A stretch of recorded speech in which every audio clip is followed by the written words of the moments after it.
Okay guys, nakahanap ako ng magandang spot kung saan pwede nating gawa ng mini review tong MT-07 kasi sobrang dami na naman ng review sa YouTube. So mga foreign nga lang, luckily tayo lang ang una pang Pinoy na makakapag-vlog nito, makakagawa ng review. So ano ba yung mga binago sa MT-07 2021? So first guys, itong headlight niya, controversial niya nung unang nilabas nila kasi sabi nila hindi raw maganda, pero in the flesh guys, maganda siya, astig, maporma siya guys. So yung ano niya, yung projector niya, kinuha sa MT-15 kung hindi ako nagkakamali. MT-15 yung unang naglabas niyan, and then inadapt ng MT-07 at saka MT-09. So ito na ang magiging mukha ng mga bagong MT series. Ito rin, ito yung nadagdag.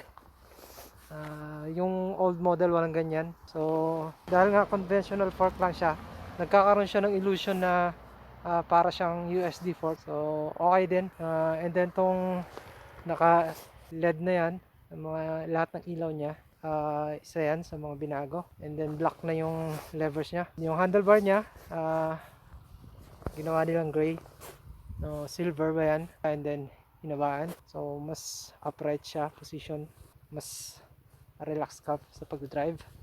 And then itong exhaust niya, since Euro 5 na to, kung makikita nyo, ayan, binago nila, nilagyan nila ng plate cover. Before yung exhaust na yan, naka dalawang ano yan pipe.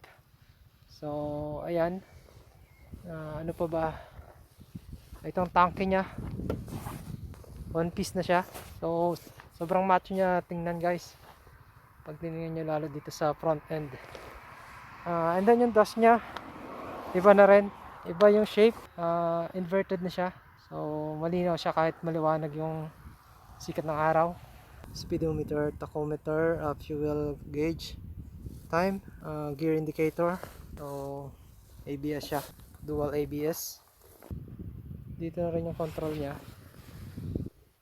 Wala siya masyadong frame, kung makikita nyo makina lang, at saka kaha, saddle, tsaka makina. Yung MT-09, ang laki nung frame niya, pero to ang liit lang nung frame. So kaya mas parang barako siya tingnan. And then yung rotor disc niya nag-increase din, hindi ko alam kung ano size, lalagay na lang natin sa screen. Dual disc, and then black na yung ano niya, radiator. Yung makina niya, pinalitan na rin nila yung color, wala na yung brown, so all black siya. Foreman ito. Yung tanke niya, yung front, makikita nyo sa front, ayan o. Tapos kung gusto mo palagyan ng visor o windscreen, okay na okay guys. Dati MT-09 yung gusto ko pero parang overpower yung MT-09 dito sa Sweden. Sobrang ano sila sa speed limit. First big bike natin to. Salamat nga pala sa misis ko. Thank you. Ito yung sa mga gift niya sa akin. Birthday ko kahapon, so ito yung regalo niya. Sa mga kasama natin dyan na gusto mag-upgrade from lower displacement, magandang upgrade to guys. Sabi na. Yun nga, shoutout sa lahat ng mga sumusuporta sa channel ko. Kapatid natin yan sa mga MT-15 Pilipinas.